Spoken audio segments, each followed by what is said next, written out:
Hello, for Virgo, yung reading natin for today kasi sila yung mga kulang kahapon.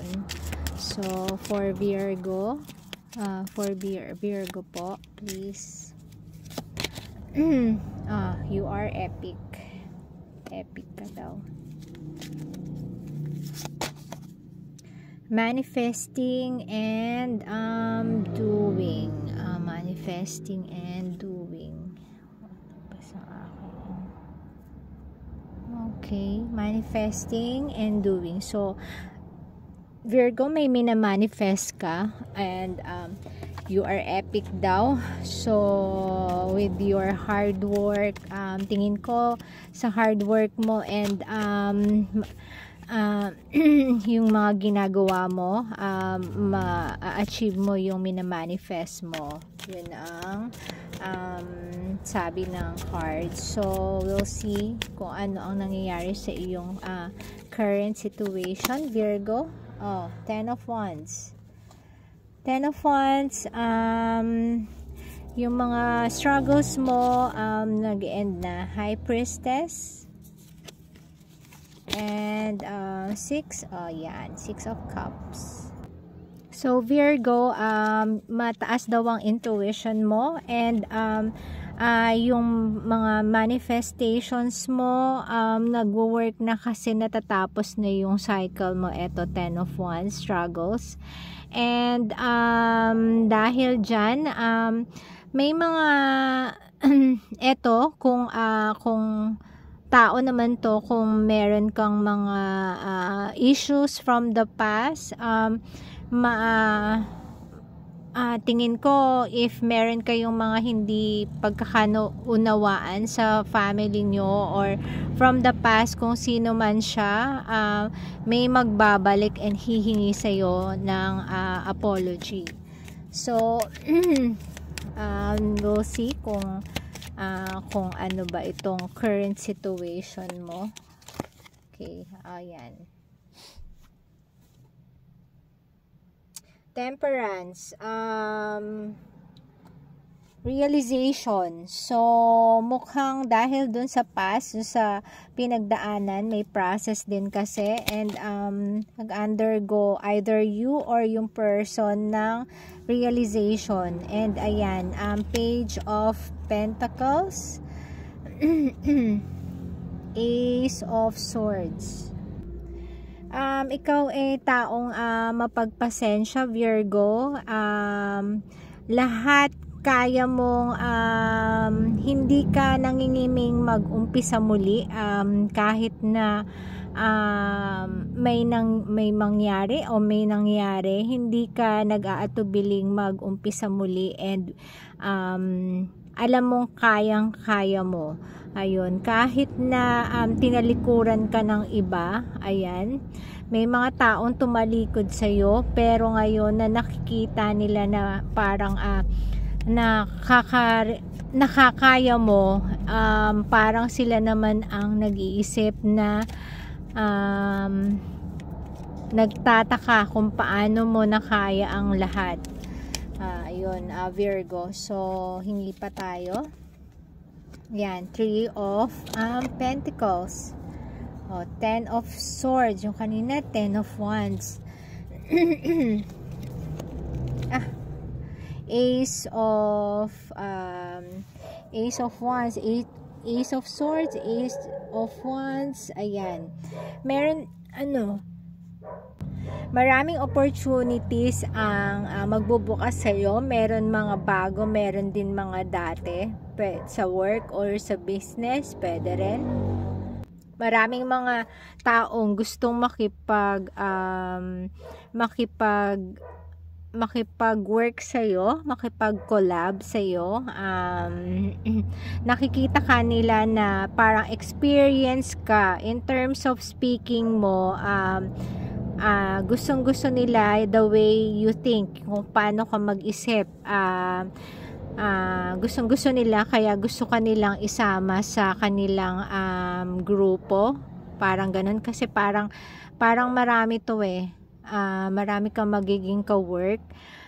So, ang daming opportunity sa'yo, and may mga luma din na dati na kilala mo, mag-offer sa'yo, mga dating connections mo na believe sa'yo. So, ayan. So, more work, more project, Virgo, for you. Good for you.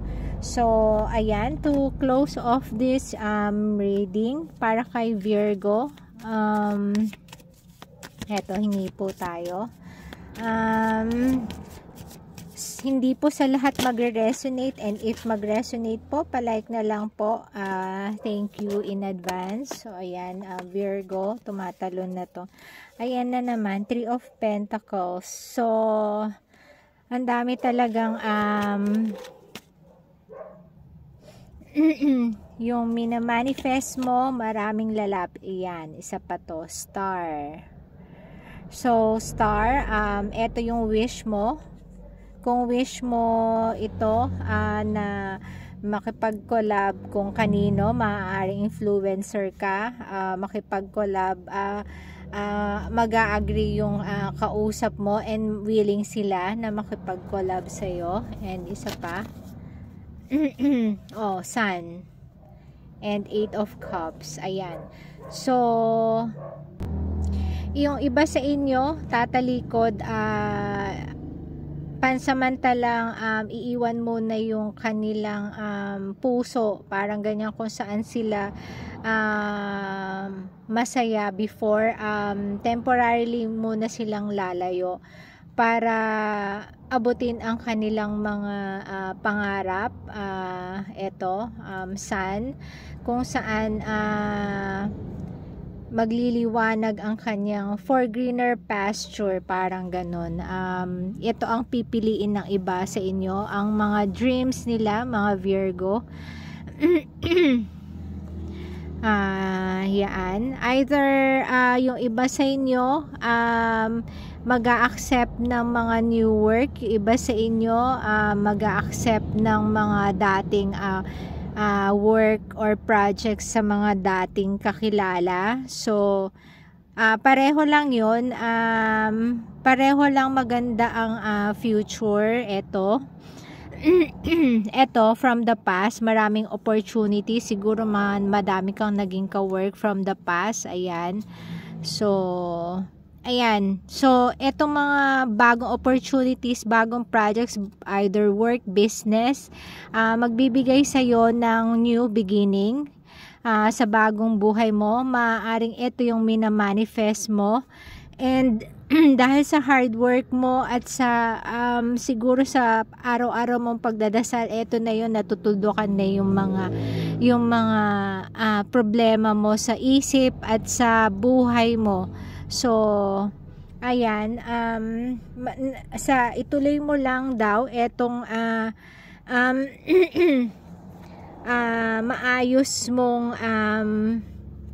maayos mong pakikipag-work, yung work relationship mo with others, with your co-workers, mga bagong team members, and hindi malayo na maa-achieve mo ang pangarap mo. Ito yung minamanifest mo, ito yung liliwanag ang future mo. Ito ang sinasabi niya.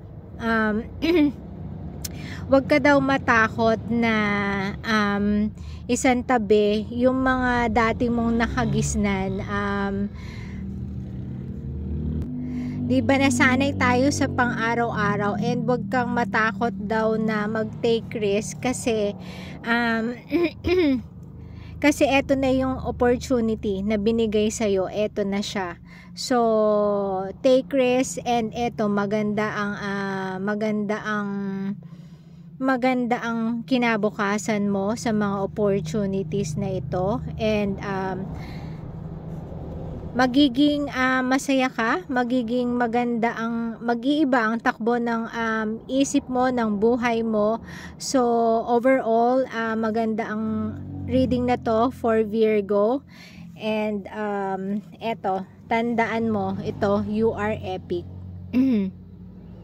So, napakagaling mo daw, and ituloy mo lang kung ano yung ginagawa mo, Virgo. So yun lang po, Virgo, good luck po sa mga opportunities na to, and God bless po. Thank you.